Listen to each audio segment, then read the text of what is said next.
Hello, আসসালামু আলাইকুম। কি অবস্থা সবার, কেমন আছেন? আজকে কিন্তু আমাদের চেন্নাইতে লাস্ট ডে, কালকে আমরা বাংলাদেশ চলে যাচ্ছি। গতকালকের ভিডিওতে দেখলেন যে আমরা মিউজিয়াম ঘুরেছি। তো মিউজিয়াম ঘুরে সন্ধ্যাবেলার সন্ধ্যার একটু আগে আমরা হসপিটালে চলে আসছিলাম। তো এখানে তো জানেনই এই যে এটা হচ্ছে চেন্নাই অ্যাপোলো। তো একটু আগে আমার ফার্স্ট ক্লিপে আপনারা দেখলেন যে সুন্দরী ব্লক লেখা আছে, সেটাই হচ্ছে ফরেনার্সদের জন্য এইখানেই যেতে হয়। এই হসপিটালের তো অনেকগুলো উইং, তো এই বিল্ডিংটাতেই রেজিস্ট্রেশন করতে হয়, যেতে হয়, তারপর ওরা বলে দেয় যে কোথায় কোথায় যেতে হবে। তো এই অ্যাপোলো হসপিটাল থেকে বের হয়েই আমরা কিন্তু সোজা হাঁটছি, একদম সোজা, আপনাদেরকে দেখানোর জন্য যে যারা এই হসপিটালে চিকিৎসা করতে আসেন তারা কোথায় কম প্রাইসে হোটেলে থাকতে পারেন। তো এই আশেপাশে যে আমরা হেঁটে যাচ্ছি না, এই যে ডান পাশে লাল বিল্ডিং দেখছেন, তারপরে আশেপাশে যত যা দেখছেন ওই পাশে সবই কিন্তু রেসিডেন্স, কিন্তু এগুলার প্রাইস একটু বেশি, কারণ এগুলো একদম অ্যাপোলোর সাথে। তো এই যে আমরা কিন্তু এখনও যে রাস্তাটা দিয়ে হাঁটছি এটা হচ্ছে অ্যাপোলোর সামনে একদম স্ট্রেইট রাস্তাটা। তো এই রাস্তা যখন এই যে শেষ হয়ে গেল, শেষ হয়ে কিন্তু এরকম একটা মেইন রোডে এসে পড়লাম। তো মেইন রোডের জাস্ট অপোজিটেই অনেক চিপ রেটে রেসিডেন্স পাওয়া যায়। এই রোডটার নাম হচ্ছে গ্রিমস রোড। তো গ্রিমস রোডে এটা ওরা বলে সবজি মান্ডি, সবজির একটা মার্কেট আছে, এবং এটা পুরাটাই বাঙালি এরিয়া, এবং যার সাথেই দেখা হবে তার পুরাটাই বাংলাদেশি। আবার আসামের লোকরা আছে, তারাও বাংলায় কথা বলে। তো এখানে সবাই বাংলায় কথা বলে। এসে মনে হচ্ছিল যে বাংলাদেশেরই কোথাও এক জায়গায় চলে আসছি। তো এখানে অনেক অনেক ডাব বিক্রি করছিল মহিলারা। তো এই জায়গাটা অতটা বেশি যে ক্লিন, অতটা সুন্দর তা না, অনেক বেশি নয়েজ আর অনেক ভিড় থাকে, কারণ এখানে তো অনেকে ট্রিটমেন্ট করতে আসে। তো আমরাই তো হেঁটে হেঁটে যাচ্ছিলাম, জাস্ট একটু হেঁটেই। আর এই যে মেইন রোডের এখানেই কিন্তু অ্যাপোলো হসপিটালের আরও অনেক অনেক শাখা, যেমন ওই দিকে পিছনে আমরা এখন যে দিক দিয়ে হাঁটছি তার অপোজিট সাইডে চিলড্রেন্স অ্যাপোলো, সেখানেও আমরা গিয়েছিলাম, বাট ওটার ভিডিওটা করা হয় নাই। আর এই যে এই পাশে দেখেন, এই পাশে একটা ল্যাব আছে, অনেক কিছুই আছে আশেপাশে। তো অনেকেই চিন্তা করেন যে চিপ রেটে কোথায় আমরা থাকতে পারবো, কোথায় ভালো জায়গা বা ভালো মতো বা এসি রুম। তো এই জায়গায় তো অপশনসের অভাব নাই, অনেক অপশনই আপনি পাবেন, বাট সবগুলাই তো আর থাকা যায় না। আর এটা এই যে অ্যাপোলো হার্ট সেন্টার, এটা ঠিক মাঝখানেই। এই অ্যাপোলো হার্ট সেন্টারের ঠিক অপোজিটেই সবজি মান্ডি যেটাকে বলে, সবজির মার্কেট।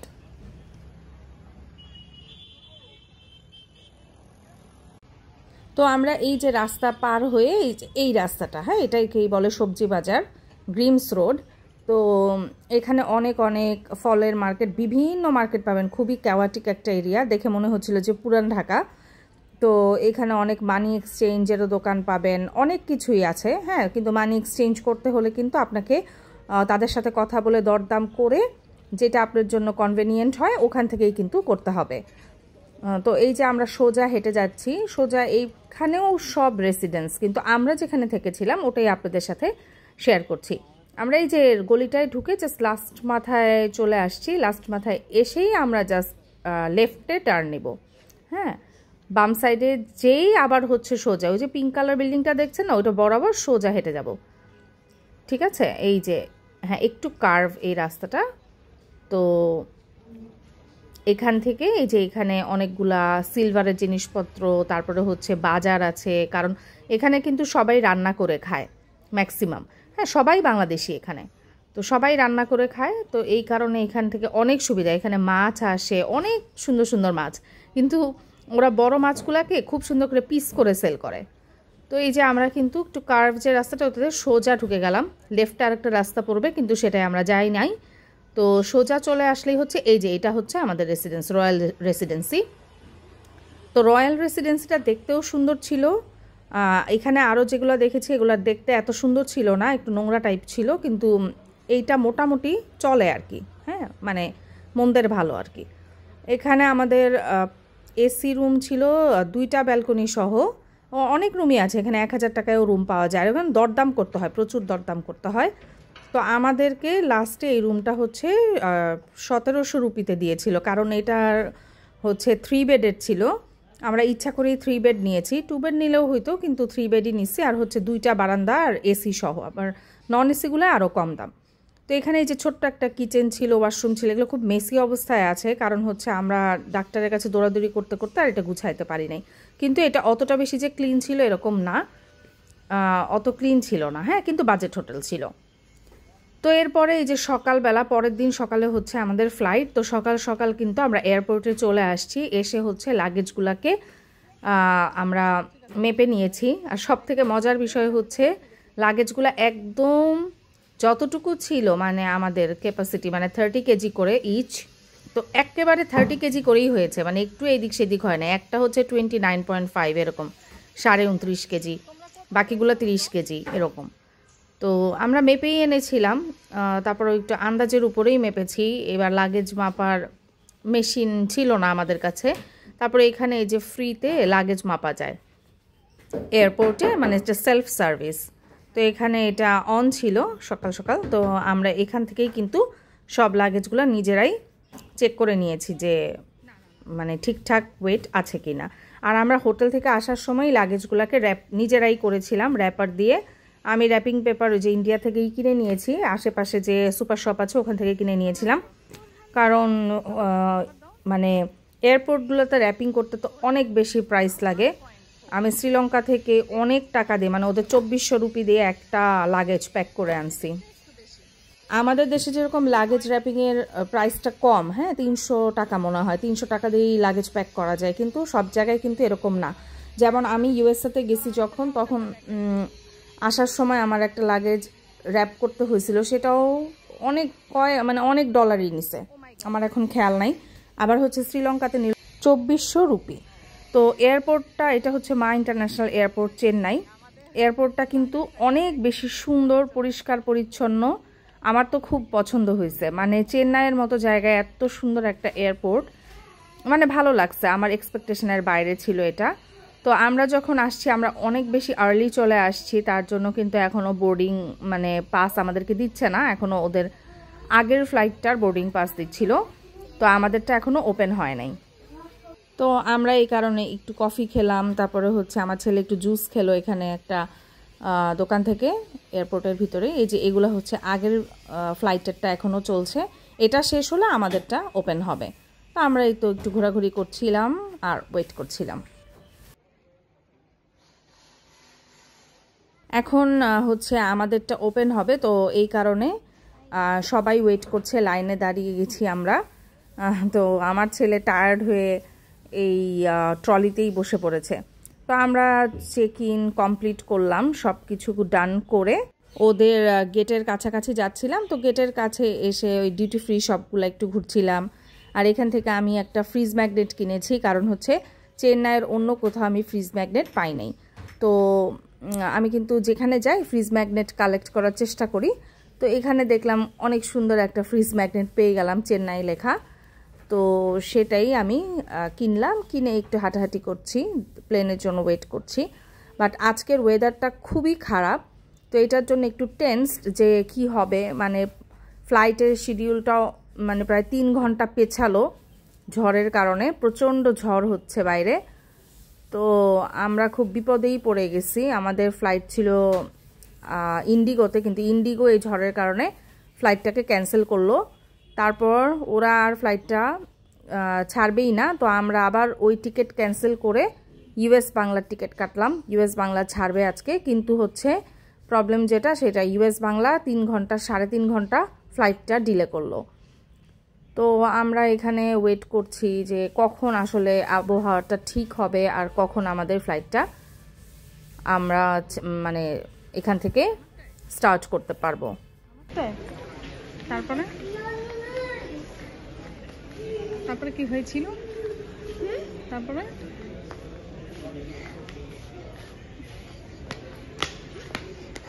এই যে আমাদের গেট, দাও তোমাকে গেটের সামনে একটা ছবি তুলে দিই।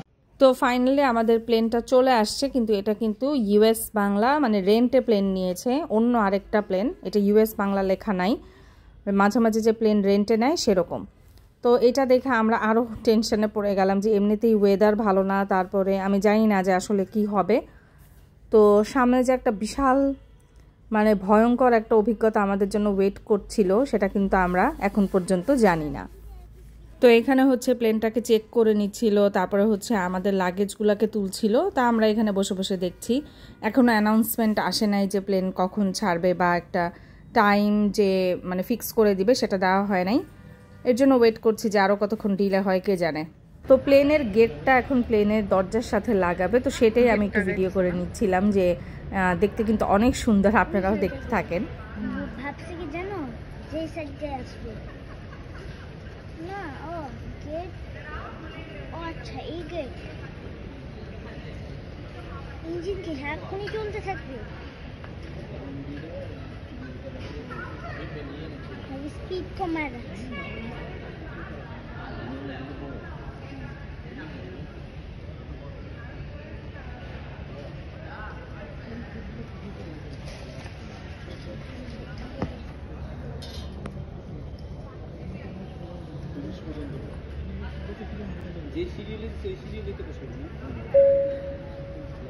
Good afternoon, ladies and gentlemen. This is a paging call for Mrs. Hanifa Fatima Sanas. I repeat, Hanifa Fatima Sanas, traveling on Sri Lankan Airline UL128 to Colombo. Passenger, please report to gate number 8. I repeat, gate number 8. Thank you. এটা থামলো কেন এই গেটে? এটা হলো মা, শুনো না, মানুষ যেন উঠলে এটা চলে যাবে, এরপর মনে হয় ইউএস বাংলা। কি জানো? তো আমরা কিন্তু স্টিল কনফিউজ ছিলাম যে এটাই কি আমাদের প্লেন কিনা, কারণ এটা তো ইউএস বাংলার প্লেন না, তাহলে আমাদের গেটে কেন এই প্লেনটা থামলো। তারপরে আবার ভাবছিলাম যে না, এটাতেই যেতে হবে, কারণ হচ্ছে এই সময় তো এই গেটে আর অন্য কোনো প্লেন দাঁড়াবে না, তাই না? তো দেখছি যে আমাদের ব্যাগেজগুলা ওরা ব্যাগেজগুলা খালি করছিল, হ্যাঁ, আগের ফ্লাইটের খালি করছে, তারপরে হচ্ছে আমাদেরগুলা ওরা আবার এখানে তুলবে। So it's finally time to board. এখন আমরা যাচ্ছি গেট ধরে একদম প্লেনের দরজায়। তো এখনও আমি বিশ্বাস করতে পারছিলাম না যে এটাই আমাদের প্লেন, কিন্তু প্লেনটা কিন্তু ভালো ছিল। হ্যাঁ, এই যে প্লেনের ভিতরটা সুন্দর ছিল, এটা একটা ইউক্রেনের প্লেন। তো ওরা মাঝে মাঝে নিজেদের প্লেন শর্টেজ থাকলে প্লেনগুলোকে হায়ার করে, তো সেরকমই একটা প্লেন ছিল এটা, বেশ বড় এবং বেশ সুন্দর। আমরা যে আগের মানে যখন গিয়েছি শ্রীলঙ্কা তখন তো হচ্ছে ইন্ডিগোতে গিয়েছি, ইন্ডিগোর প্লেনগুলো বেশ ছোট, সেই তুলনায় এই প্লেনটা খুব ভালো ছিল। এবং ইন্ডিগোতে তো আমাদের খাওয়া দেয় নাই, আর এই প্লেনে কিন্তু 3 জনের জন্যই ফুল মিল ছিল। মানে ইন্ডিগোতে আমরা একটা সিটের সাথে মিল নিয়েছিলাম, ওটার প্রাইস অনেক বেশি পড়ে, প্রায় 20,000 টাকার ডিফারেন্স হয়, হ্যাঁ, যেগুলোতে খাওয়া নাই আর যেগুলোতে খাওয়া আছে এটার ভিতরে। তো 20,000, 20,000 টাকার ডিফারেন্সে ওরা কি দেয় জানেন? ওরা দেয় জাস্ট একটা স্যান্ডউইচ, তাও মানে মুখেও নিতে পারবেন না, এত জঘন্য একটা স্যান্ডউইচ। আর ইউএস বাংলার ফ্লাইটে আমাদের 3 জনকেই কিন্তু একই প্রাইসে ফুল মিল দেওয়া হলো, 3 জনকেই, হ্যাঁ। তো আমাদের আলাদা করে কোনো মিল কিনতে হয় নাই। আর ইন্ডিগোতে পজ মেশিন নিয়ে আসে খাবার বিক্রি করার জন্য, যারা কিনবে তারা টাকা দিয়ে কিনতে হবে। আর সিটের সাথেও আলাদা করে কেনার ব্যবস্থা থাকে, যেটা আমরা একটাই কিনেছিলাম আমার ছেলের জন্য, যে এই 2.5 ঘন্টার ফ্লাইটে আমাদের খাবারের দরকার নাই, 20,000 টাকা এক্সট্রা কে দিবে এক স্যান্ডউইচের জন্য। তো আমার ছেলেও এই স্যান্ডউইচটা আসলে আর খেতে পারে নাই। তো এই তো আমরা মেঘের উপরে উঠে গেলাম, আর দেখলাম যে এত বেশি মেঘ, তো মেঘের উপরে তো আর ঝড় থাকে না, খুব সুন্দর খুব সুন্দর, মানে মেঘ দেখলে মাথা নষ্ট হয়ে যাওয়ার মতো। তো এই সুন্দর সিনটা আপনারা দেখতে থাকেন, আর লাস্টে দেখবেন যে কি হয় আমাদের সাথে আসলে। আকাশটা কিরকম কালো মেঘে মানে ঢেকে আছে, মানে এটা দেখে আমরা কিন্তু বেশিরভাগ প্যাসেঞ্জাররা একটু টেনশনে ছিলাম যে মানে কি হবে আজকে, কারণ হচ্ছে এত ঝড় হচ্ছে চতুর্দিকে, তো ঝড়ে তো নামতেও পারবো না কি ঠিক মতো, তো বুঝতেও পারছি না। আর বাতাসের বেগ অনেক বেশি ছিল, যেটা প্লেনে বসেই আমরা ফিল করতে পারছিলাম, কারণ হচ্ছে প্লেনটা জার্ক করছিল মাঝে মাঝেই, মানে খুব বেশি, মানে বোঝা যাচ্ছিল যে বাইরে অনেক বেশি বাতাসের প্রেশার আছে। আর নিচে তো দেখলাম যে প্রচুর মেঘ, প্রচুর, মানে এত মেঘ কিন্তু সচরাচর এভাবে দেখা যায় না।